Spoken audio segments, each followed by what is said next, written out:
Hello दोस्तों, कैसे हैं आप लोग। देवभूमि एजुकेशन पॉइंट पर आपका स्वागत है। तो साथियों, यहाँ पर समूह ग की भर्ती के मामले में आपको कन्फ्यूजन था कि जैसे ही आप लोग यूकेपीएससी में फॉर्म आवेदन करने जाएंगे तो क्या आपके साथ एज का इशू तो वहाँ पर नहीं आएगा, क्योंकि आप लोगों ने जिस समय पहले फॉर्म भरे होंगे यूके के माध्यम से, तो उस समय तो आप एलिजिबल थे। अभी कहीं किसी भर्ती विज्ञापन के बाद जो है अभी 1 साल बीत चुका है, किसी में 2 साल बीत चुका है, किसी में 1.5 साल बीत चुका है, या फिर किसी में 1 साल से कम बीत चुका है। तो इस दौरान जो है कई लोग ओवर एज हो चुके हैं। ठीक है, उन लोगों के साथ बहुत बड़ी समस्या थी कि इसमें क्या होने वाला है आगे और किस तरीके से जो है ये पूरी प्रक्रिया रहेगी। लेकिन अभी यहाँ पर साफ कर दिया गया है कैसे ये एज का पूरा रहेगा, मैं आपको बता दूं दोस्तों। ठीक है, तो मेरे साथ वीडियो में लास्ट तक बने रहना। प्लीज़ हिट बटन जरूर दबाना, वीडियो को लाइक जरूर कर देना। दोस्तों, लोक सेवा आयोग के जरिए कराई जा रही समूह ग की परीक्षा में आवेदकों को अधीनस्थ सेवा चयन आयोग द्वारा जारी पिछले विज्ञापन की तिथि से आयु सीमा की छूट मिलेगी। ठीक है, तो जो पिछली विज्ञापन था उसी तिथि से आपको आयु सीमा की छूट मिलने वाली है। वो कैसे होगा पूरा मैं आपको आगे समझाने वाला हूँ।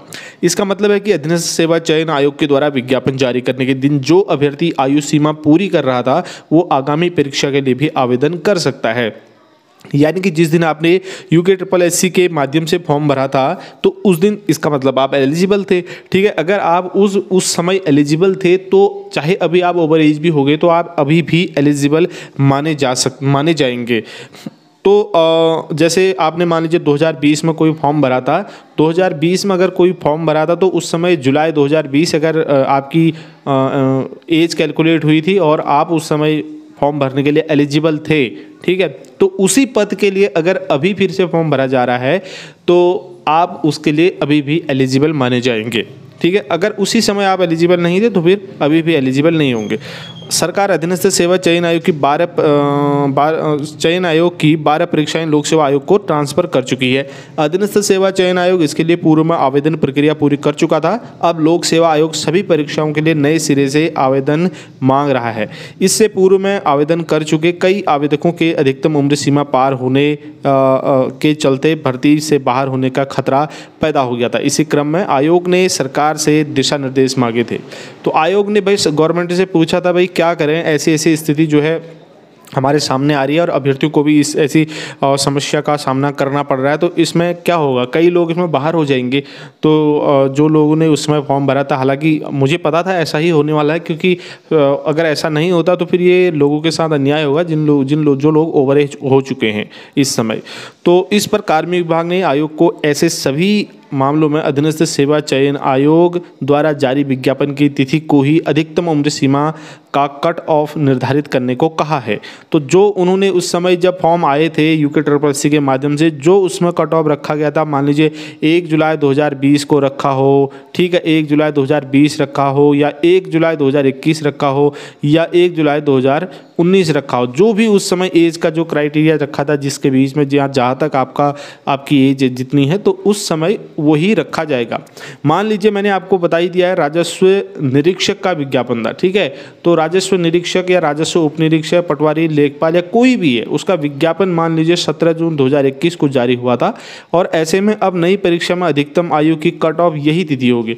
ठीक है, अगर 17 जून 2021 को जारी हुआ था, जैसे उसका फॉर्म विज्ञापन पटवारी का मान लेते हैं, अगर इस बार पटवारी का जब दोबारा आवेदन करेंगे तो उसकी डेट ये मान के चलेंगे कि ये 2022 अभी नहीं चल रहा है भाई, सितंबर या अक्टूबर 2022 नहीं है, ये क्या है 2021 ही चल रहा है, अभी जून 2021 चल रहा है, ये मान के चलेंगे। आपकी एज जो होगी ना, जो उस समय कैलकुलेट हुई थी जिस तिथि में, उसी तिथि में अभी भी कैलकुलेट होगी। तो आपको कुल मिला के कहने का मतलब है घबराने की या किसी प्रकार की चिंता करने की कोई ज़रूरत यहाँ पर को नहीं है। उसके बाद यहाँ पर फीस माफ़ी का भी जो है प्रस्ताव आया है, इसके बारे में कुछ बात हुई है, इसको भी हम आगे डिस्कस करने वाले हैं।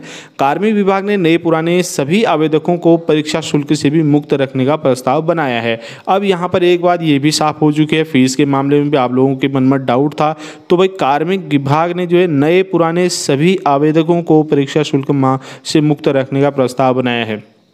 तो कई लोगों के लिए ये खुशी की खबर हो सकती है दोस्तों, क्योंकि कार्मिक विभाग ने यहाँ पर जितने भी ये उम्मीद कर रहे थे हम लोग कि जो पुराने जिन्होंने फॉर्म भरे थे उनकी फीस माफ़ होगी, लेकिन जो नए लोग अगर इसमें आवेदन करना चाहेंगे तो उनके लिए फीस इसमें पड़ सकती है या पड़ेगी, ऐसा हम मान रहे थे, लेकिन ऐसा नहीं हुआ है। तो यहाँ पर अभी जो है सभी की फीस माफ़ होगी, बिल्कुल निःशुल्क आप लोगों का फॉर्म भरा जाने वाला है। पहले कैबिनेट ने मात्र पूर्व में आवेदन करने वाले युवाओं को ही फीस माफ़ी दी थी। देखिए बिल्कुल सही है, यही हम भी उम्मीद कर रहे थे। अपर सचिव कार्मिक LM रयाल के मुताबिक इस बारे में जल्द आदेश जारी होंगे।